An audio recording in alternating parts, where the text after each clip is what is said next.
The neighborhood was meant to be a safe haven, a place where rules existed to protect families and preserve peace.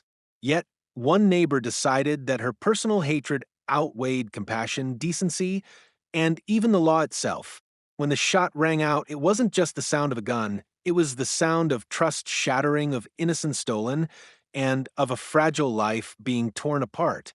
The target of that cruelty was not a threat, not a trespasser, but a loyal service dog whose only purpose was to guide, protect, and comfort a disabled child who depended on him for survival. In that instant, a young girl's world collapsed. The animal that gave her courage to face her disability, that stood as her shield against loneliness and fear, was struck down in front of her eyes. The consequences were far greater than Karen ever imagined.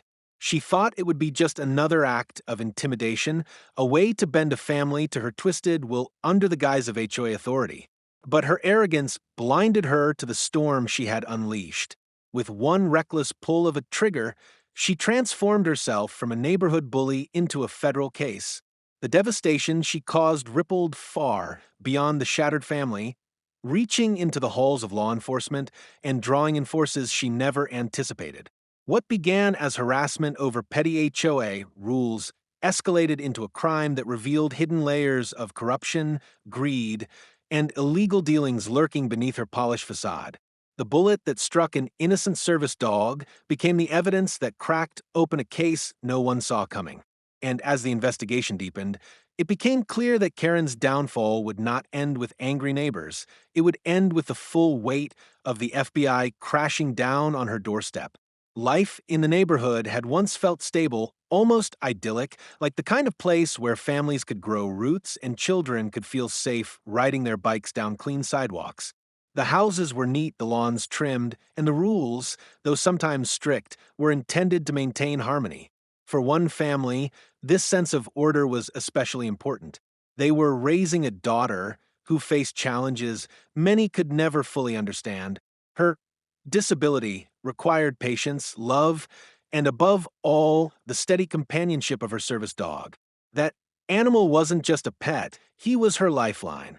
He sensed her anxiety before it overwhelmed her, guided her steps when balance failed, and provided the independence she might never have known otherwise. To her, he was family, guardian, and best friend all in one.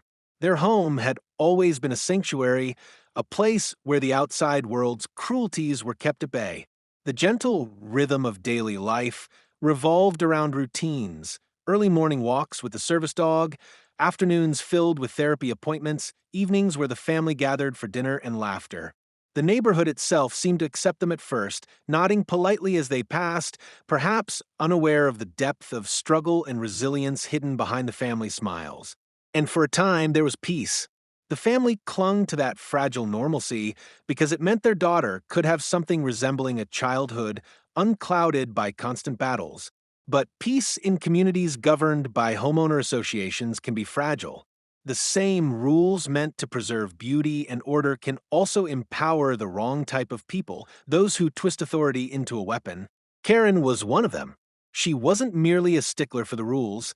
She was someone who thrived on enforcing them with malice.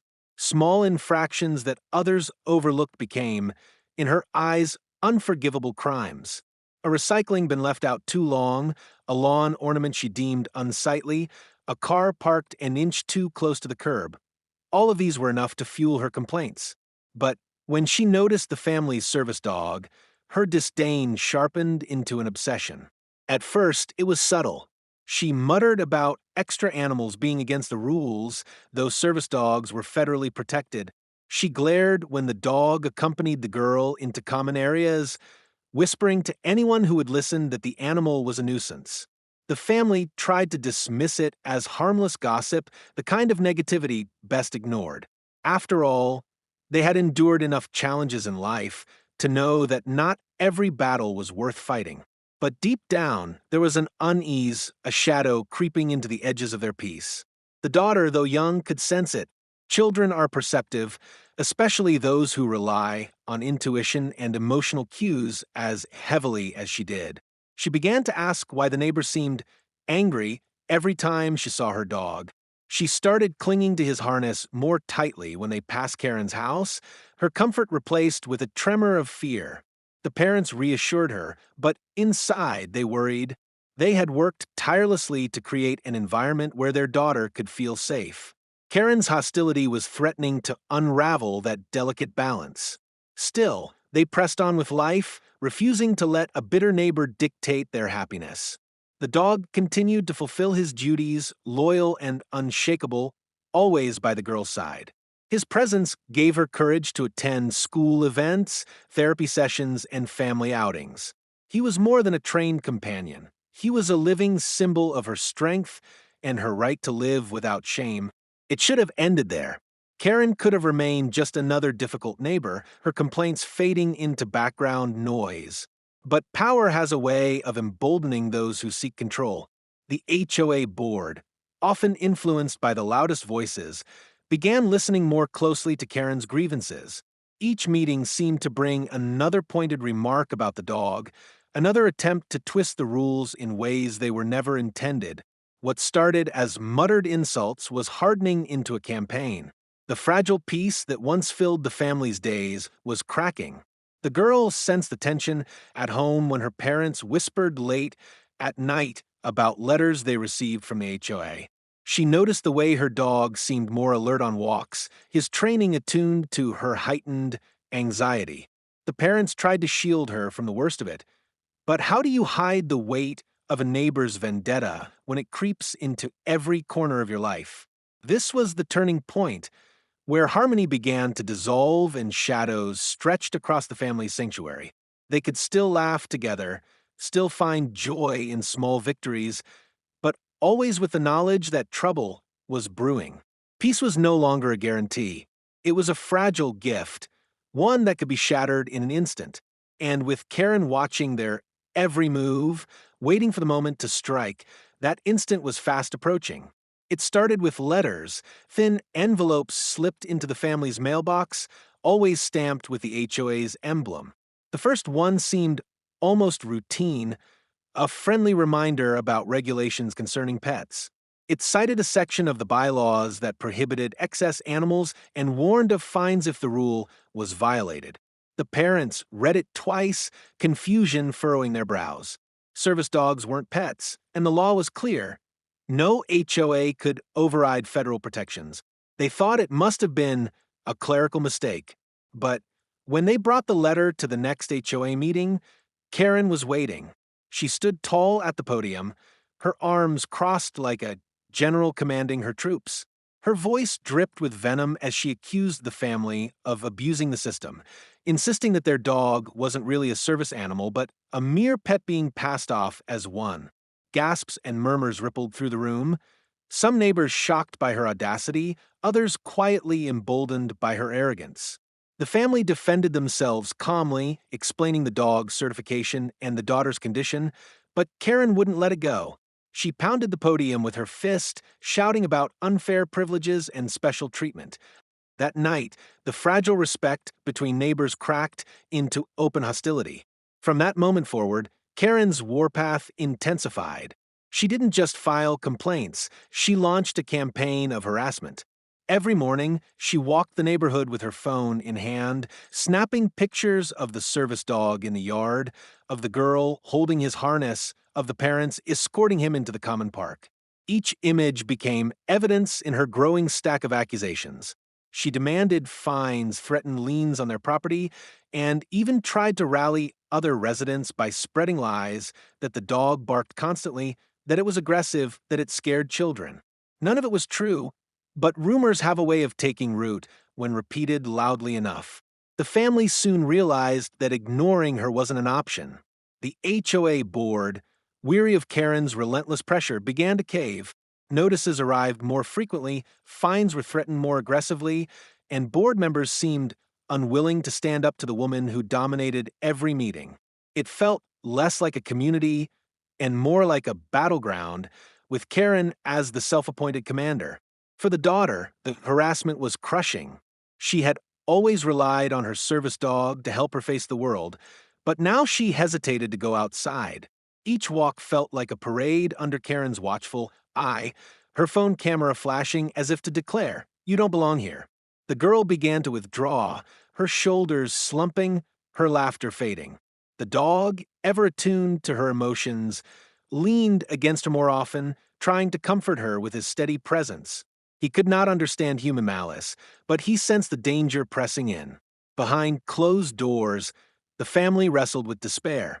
They knew the law was on their side, but fighting an HOA consumed time, money, and emotional energy. Karen thrived on that exhaustion, pushing harder each time she sensed resistance. Her obsession escalated into confrontations. She shouted from her porch when the dog passed, spewing insults at the family, at the daughter, at the very idea of a disabled child daring to live freely in her neighborhood. Neighbors began to choose sides. Some avoided involvement, too afraid of becoming Karen's next target. A few defended the family, but their voices were drowned out by Karen's relentless campaign. The parents documented everything: letters, photos, recordings, but evidence didn't ease the emotional toll. Each day felt heavier, the peace they once knew slipping further from reach. What terrified them most was the unpredictability of Karen's rage.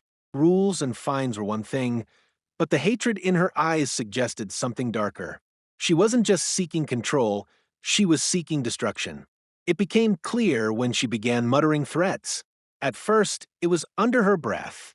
Comments about how dangerous animals should be removed, how people like them were ruining the neighborhood. But soon, the threats sharpened, aimed directly at the daughter and her dog.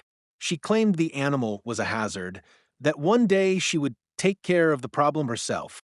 The family reported her words to the HOA and even the sheriff, but without direct action, authorities had little ground to intervene. Karen took their silence as weakness. In her mind, she was untouchable, shielded by her position on the HOA board, protected by neighbors who feared her wrath.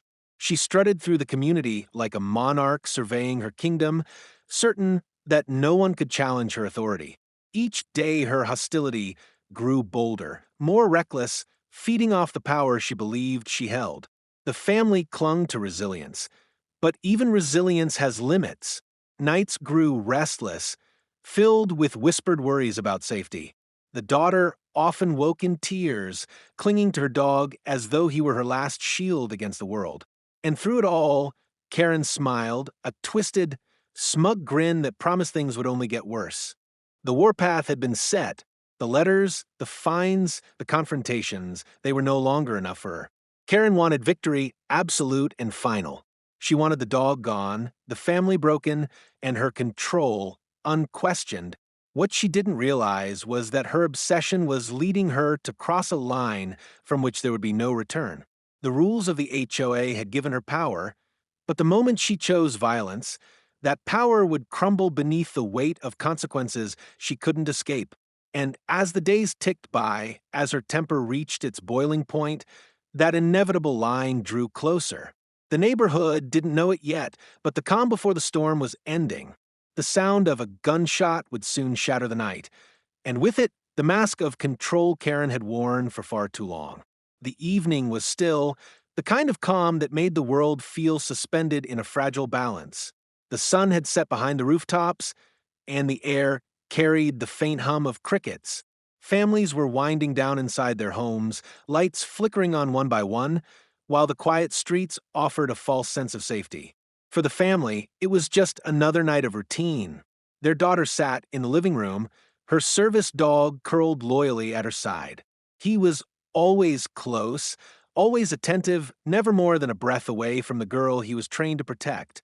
To her, his presence meant security. To him, her happiness was his life's mission. But shadows were moving outside. Behind the thin veil of normalcy, Karen was pacing on her porch, her anger burning hotter than ever. To her, the day had been unbearable. She had seen the service dog out in the common park earlier, guiding the girl, his calm demeanor undermining every lie she had tried to spread. Her threats and complaints had done nothing to remove him, and in her twisted mind, she convinced herself that it was time to act. She had spoken often of handling it herself, and now, under the cover of night, she intended to follow through. The first sign of danger came not from sound, but from the dog's instinct. He lifted his head sharply, ears pricking, muscles tense. He sensed something outside, a disturbance in the pattern he knew so well. The daughter noticed his shift and reached for him, trusting his judgment as she always did. He moved toward the window, standing between her and the unseen threat. His steady stance gave her comfort, even though unease began creeping into her chest. Karen's footsteps crunched against gravel as she moved closer, the weight of her anger pressing with each step. Her hand clutched the cold metal of a firearm she had no legal right to carry, a weapon she had obtained through channels darker than anyone in the neighborhood realized. To her, it wasn't just a gun, it was the final tool of control, the way to silence what she saw as defiance once and for all. Her hatred had blinded her to consequences, and now all she saw was a target. The dog barked once, low and sharp, his protective instinct cutting through the silence. It was not aggression, it was warning. But to Karen, even that was unacceptable. Her fury ignited, her twisted sense of authority convincing her that she was justified. In her eyes, this wasn't cruelty, it was removing a danger, protecting the community, lies she told herself to mask the monstrous truth. Then came the sound that would haunt the neighborhood forever, the crack of a gunshot splitting the night. It echoed against the houses, sharp and merciless, jolting families from their peace. Curtains were pulled back, lights flickered on, and gasps filled the air as neighbors realized what had happened. The dog collapsed instantly, his loyal body crumpling to the ground. The girl's scream tore through the quiet, raw and piercing, a sound of grief that froze everyone in their tracks. Her parents rushed to her, their hearts shattering at the sight before them. They knelt beside the dog, trying desperately to comfort both their child and the animal who had given her so much. Tears blurred their vision, rage burned in their veins, but all they could do was shield their daughter from the horror Karen had unleashed. The girl clung to her dog's fur, sobbing uncontrollably as if sheer will could bring him back. Neighbors emerged from their homes, some frozen in disbelief, others running to help. Whispers turned to shouts. She shot the dog. Call the sheriff. Is the girl okay? The street, once quiet, erupted with chaos. And there stood Karen, the gun still in her hand, her face twisted in a mix of triumph and shock. She had done it. The act she had threatened for months was no longer words, it was reality. But as the weight of what she had done sank in, so did the panic. The sheriff's deputies arrived within minutes, lights flashing, sirens piercing the night air. They quickly disarmed Karen, who tried desperately to justify her actions. She shouted about rules, about danger, about protecting the neighborhood. But her words rang hollow against the backdrop of a sobbing child and a lifeless service dog. Witnesses stepped forward, recounting the harassment, the threats, the endless campaign Karen had waged. Each testimony painted a clearer picture of her obsession, her cruelty, and her willingness to cross every line. The deputies listened, documented, and secured the scene, but even they seemed shaken by the magnitude of what had happened. This wasn't just a case of a neighborly dispute or HOA overreach, it was the violent destruction of a disabled child's lifeline, an act so heartless it left the community stunned. Yet, as devastating as that night was, it was only the beginning. In their initial search, deputies discovered something unusual. The firearm Karen used bore no serial number, its origins murky and illegal. That single detail shifted everything. No longer was this just a case of animal cruelty or reckless endangerment. It was evidence of something bigger, something that reached beyond the HOA, beyond the neighborhood. And when the report reached the right desk, the FBI took notice. For the family, grief consumed every breath. They buried the service dog with trembling hands, their daughter clutching his collar like a piece of her own soul. Anger simmered beneath their sorrow, but they had no idea just how far justice would go. For Karen, what she thought was the height of control had in fact opened the door to her downfall.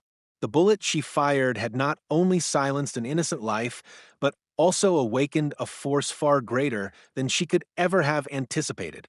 The neighborhood would never forget that night, the gunshot, the scream, the flashing lights. It was the moment peace was destroyed, but it was also the moment the first crack appeared in Karen's shield of power. And through that crack, the truth was beginning to pour out.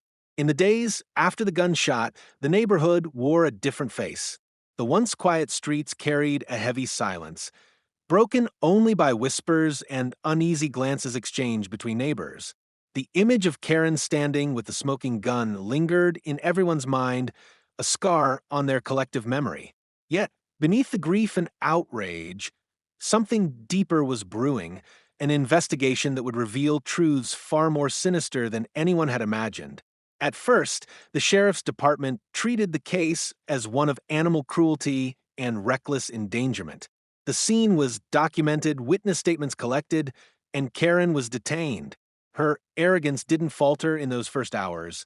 She barked at officers, demanded her rights as an HOA board member, and insisted she had acted to protect the neighborhood. To her, it was another fight she thought she could win through intimidation. But this time, her weapon was not her tongue, it was the gun in evidence custody. When the firearm was processed, something immediately stood out. Its serial number had been scratched off, an unmistakable sign of illegality. The weapon was traced to a batch connected with unregistered sales and trafficking under federal investigation. That detail shifted the case out of local jurisdiction. Within a matter of days, the FBI was contacted, and the entire community suddenly found itself entangled in something far larger than a neighborhood feud. For the grieving family, the investigation was a lifeline of hope. They had buried their daughter's service dog, trying to comfort her shattered heart, and were left struggling to explain why someone would be so cruel. When agents arrived, their presence brought a mixture of fear and relief. They were not just here to prosecute a single act of violence, they were here to peel back layers of crime that had been hiding in plain sight. Neighbors, once hesitant to speak, now came forward. Fear of Karen had been silencing them for years, but the FBI's involvement broke that grip. Residents admitted to receiving threats, to being coerced into siding with Karen at HOA meetings, to feeling cornered by her manipulation. Some whispered of her unexplained wealth, of packages delivered late at night, of visitors who never seemed like ordinary guests. All of it painted a picture of someone who was far from the nosy neighbor she pretended to be. The FBI began digging into her financial records, her communications, and her connections. What they uncovered shocked even seasoned investigators. Karen wasn't just an overzealous board member drunk on power, she was linked to an underground network moving unregistered firearms. Her house, once thought to be a shrine of HOA perfection, was in fact a hub for transactions that violated federal law. The gun that killed the service dog was proof of her involvement, and it opened the floodgates to charges far more severe than anyone expected. The family's pain became the catalyst for justice. The agents worked closely with them, gathering every piece of harassment they had endured, letters, recordings, confrontations. Each detail showed Karen's obsession spiraling out of control, her misuse of HOA authority blending seamlessly with her darker dealings. The cruelty toward a disabled child and her lifeline companion wasn't an isolated act. It was part of a broader pattern of corruption and entitlement that had finally crossed into violence. The neighborhood, too, transformed under the investigation. Residents who once avoided confrontation began cooperating, emboldened by the sight of federal agents moving in and out of Karen's property. Whispers turned into testimonies, stories of intimidation poured forward, and a clearer picture emerged of how deeply she had poisoned the community. The HOA board, once her stage for control, now became a symbol of complicity. Some members resigned, ashamed of how easily they had been manipulated, while others scrambled to distance themselves from her influence. Karen, meanwhile, remained defiant. Even as evidence piled against her, she ranted about conspiracies, about being targeted by neighbors who were jealous of her position.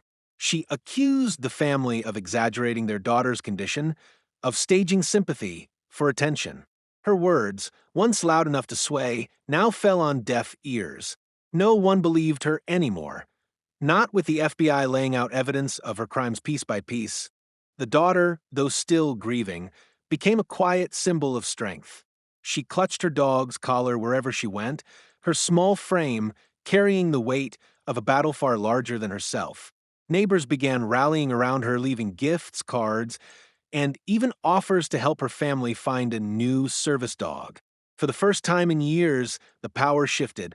Karen's reign of intimidation was crumbling, and the community was uniting in ways they never had before. As the investigation deepened, the FBI uncovered a crucial detail. Karen hadn't acted alone. Her connections extended beyond the neighborhood, reaching into a network of illegal sales that stretched across state lines. The service dog's death, though heartbreaking, had inadvertently exposed a chain of crimes federal agents had been trying to crack for months. What began as a neighborhood tragedy was now a federal sting operation in the making. The family could not erase their pain, but they found solace in knowing justice was moving forward.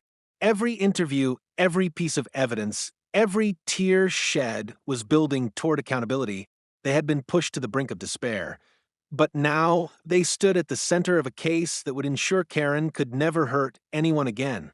By the time the FBI concluded its preliminary investigation, the neighborhood was buzzing with rumors of what would come next.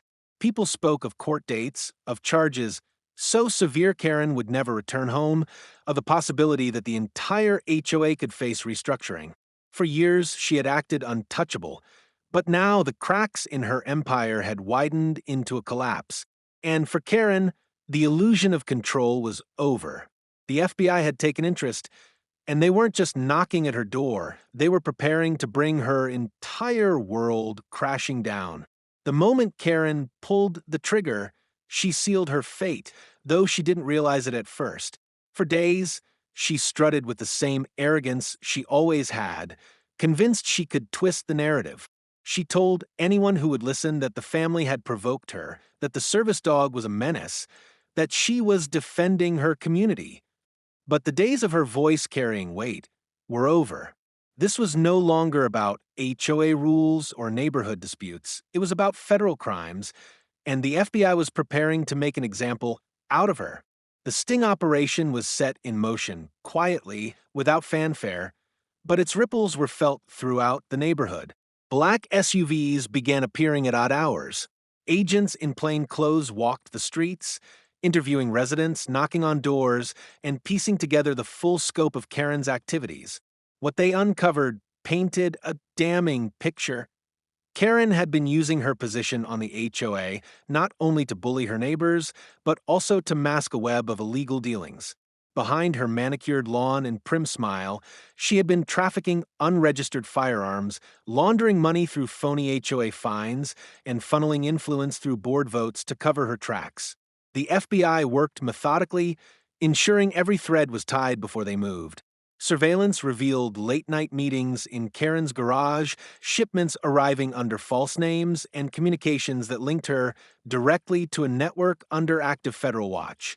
The gun she fired at the service dog had been the missing link, tangible proof that connected her suburban tyranny to crimes that crossed state lines. What had begun as neighborhood harassment had grown into a criminal enterprise, and now the walls were closing in. On the night of the sting, the neighborhood didn't know what to expect. Families were settling into their homes when the quiet was broken by the screech of tires and the flashing of red and blue. Armed agents surrounded Karen's property in a precision raid. Commands were shouted, doors were broken down, and within moments, the woman who once paraded through the streets as queen of the HOA was dragged out in handcuffs. Gone was her smug grin. In its place was wide-eyed panic, the dawning realization that her empire had crumbled. Neighbors stood on sidewalks, stunned and silent, watching the spectacle unfold. Some whispered in disbelief, others cried tears of relief. For years, Karen had ruled through fear, turning their community into her personal fiefdom. But now, they saw her for what she truly was, not a powerful enforcer of rules, but a criminal stripped of all her illusions of control. The evidence seized from her home shocked even those who thought they knew her worst. boxes of unregistered firearms, stacks of cash hidden behind false walls, and files documenting years of intimidation and extortion through the HOA. Every detail underscored just how dangerous Karen had become, how her obsession with control had been feeding into crimes far darker than anyone had imagined. The courtroom became the stage for her final undoing. Prosecutors laid out their case with precision, weaving the story from petty HOA harassment to violent cruelty and finally to federal crime. Witnesses testified, neighbors, board members, and the family whose daughter had lost her lifeline. The little girl sat quietly in the gallery, clutching her service dog's worn collar as evidence of what Karen had taken from her. Her presence alone spoke louder than any words. Karen tried to defend herself, launching into tirades about conspiracies, false accusations, and her duty as a board member. But her voice, once domineering, now sounded desperate, hollow, and weak. The jury didn't waver. With overwhelming evidence and public outrage behind the case, the verdict was inevitable. Guilty on multiple counts, ranging from animal cruelty to federal weapons trafficking. The sentence was harsh, but just. Karen, who had once believed she was untouchable, was led away in shackles, her reign of fear finally broken. The community she had tormented for years now stood united in her absence, rebuilding from the ashes of her chaos.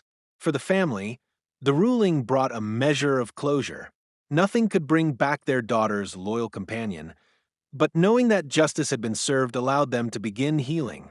The sting had not only removed Karen from their lives, it had exposed corruption at the heart of their HOA, prompting reforms and protections that ensured no one could ever abuse power that way again. The neighborhood that had once lived in fear was now free, stronger, and more united than before.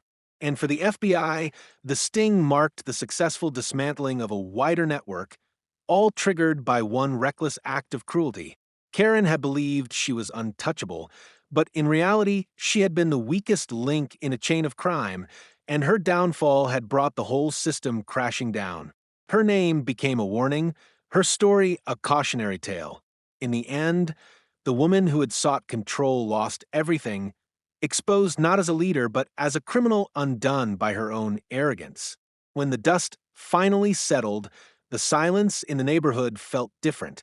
It was no longer heavy with fear or tension. Instead, it carried a calmness, as though the entire community could finally exhale after years of suffocating under Karen's rule. For the family, however, healing was not immediate. The loss of the service dog had left a wound too deep to vanish overnight. That dog had not been just a pet. It had been a lifeline, a constant guardian for their disabled daughter. Every corner of the house still carried reminders. The empty bed in the living room, the toys left untouched, the leash that would never again be clipped to a wagging tail. But even in grief, they found strength. The daughter, though heartbroken, displayed a resilience that inspired everyone around her. Instead of retreating into despair, she spoke openly about her pain, her love for her dog, and her determination to keep moving forward. Her courage resonated not only with her family, but with the entire community, which rallied to support them in ways no one had before. Meals were delivered, fundraisers were organized, and neighbors who had once been divided by Karen's tyranny now stood together, united by compassion. One of the most moving moments came when the FBI agents who had led the sting operation visited the family. They assured them that justice had been served, but more than that, they acknowledged the strength it had taken for the family to stand firm against Karen's cruelty. To honor the daughter's service dog, they presented her with a medal of recognition, symbolizing that her loss had not been in vain. It was a gesture that brought tears to everyone present, turning grief into pride and sorrow into a legacy. In time, a new service dog was carefully trained and introduced to the daughter. At first, she was hesitant, afraid of replacing what she had lost, afraid of opening her heart again. But slowly, with patience and love, she bonded with the new companion. It wasn't about replacing the past, but about creating new memories, new hope, and new strength. The sight of her laughing again, hand resting on her new dog's back, became a symbol of healing for everyone who had witnessed the tragedy. The family's victory wasn't just personal, it rippled outward. The HOA, once Karen's weapon of control, was dismantled and rebuilt under strict oversight. New leadership was elected, people who genuinely cared about community rather than power. Policies were rewritten to ensure transparency, fairness, and accountability. No longer could one person twist rules for personal gain or use fear to dominate others. What had once been a tool of oppression became a framework for protection and unity. Neighbors who had once kept their heads down now found their voices. They attended meetings, shared ideas, and worked together to restore trust. The scars of Karen's reign were still visible, but they became reminders of what the community had overcome. Instead of dividing them, the memory of those dark days became the foundation of a stronger bond. For the family, their home no longer felt like a battleground. The daughter could play outside without fear, the parents could rest without dreading the next HOA summons, and the air was no longer poisoned with hostility. Life was not perfect, healing never is, but it was better, freer, and full of possibility again. The story of Karen's downfall spread far beyond the neighborhood. News outlets covered the trial, social media shared the daughter's strength, and people across the country were inspired by the family's perseverance. Messages of support poured in from strangers, proving that even in tragedy, humanity has the power to unite in kindness. And perhaps the most powerful victory of all was the transformation of the daughter herself. She had endured cruelty most adults would struggle to comprehend, yet she refused to let it define her. Instead, she carried forward the memory of her first service dog with pride, using it as a reminder of loyalty, courage, and unconditional love. Her story became one of triumph over cruelty, of hope rising from loss, and of the human spirit's ability to endure. In the end, the family realized that while Karen had tried to destroy them, she had failed. Instead, she had only exposed her own darkness and ignited a light that grew far brighter than her shadow. Justice had been served, the community had been restored, and the family had found a way to heal. Their journey was not just about survival, but about victory. Proof that even in the face of cruelty, resilience, and love can rebuild what was broken. Every story has a turning point, the moment when pain transforms into strength and darkness gives way to light. For this family, that turning point came not when Karen was dragged away in handcuffs, but when they chose to rise above her cruelty and rebuild with love. They showed the world that even the most heartbreaking losses can be met with courage, and that justice will always find those who think they're untouchable. Their daughter's story is more than a neighborhood dispute. It is proof of resilience, proof that no bully, no matter how powerful they believe themselves to be, can silence a family's love or destroy a child's spirit. The service dog may have been taken, but the bond, the memories, and the courage it inspired could never be erased. And through the FBI's intervention, the family's battle became a victory not just for themselves, but for an entire community that had been living in fear for far too long. But here's where the story becomes about you. Because stories like this don't just end when the credits roll, they continue in the way we choose to remember them, talk about them, and share them. And the truth is, there are countless families facing similar struggles, abuse of power, unchecked cruelty, and neighbors who forget the meaning of compassion. By standing together, by keeping these stories alive, we shine a light on injustice and remind others that no act of cruelty goes unanswered. So, if this story moved you, if you felt the heartbreak, the anger, and the relief when justice was finally served, then let this be the moment you join us. Hit that subscribe button and turn on the notification bell so you never miss another powerful story like this one. Your support helps us keep telling the stories that matter, the ones that inspire change, bring hope, and give a voice to those who refuse to be silenced. And don't stop there. Leave a comment below. What part of this story hit you the hardest? Was it the cruelty of Karen's actions, the bravery of the daughter, or the moment the FBI finally brought justice crashing down? Your thoughts and your voice are part of what makes this community stronger. Finally, share this video. You never know who might need to hear this exact story today. Someone struggling, someone doubting their strength, or someone facing a bully of their own. By sharing, you're not just spreading a video, you're spreading hope. Because in the end, this isn't just a story about an HOA Karen or a broken family. It's about justice, resilience, and the power of never giving up. And together, we can make sure these lessons live far beyond this one neighborhood. So join us. Be part of this journey. And remember, this is the HOA Stories, where every tale reveals that even in the darkest times, light always finds a way through.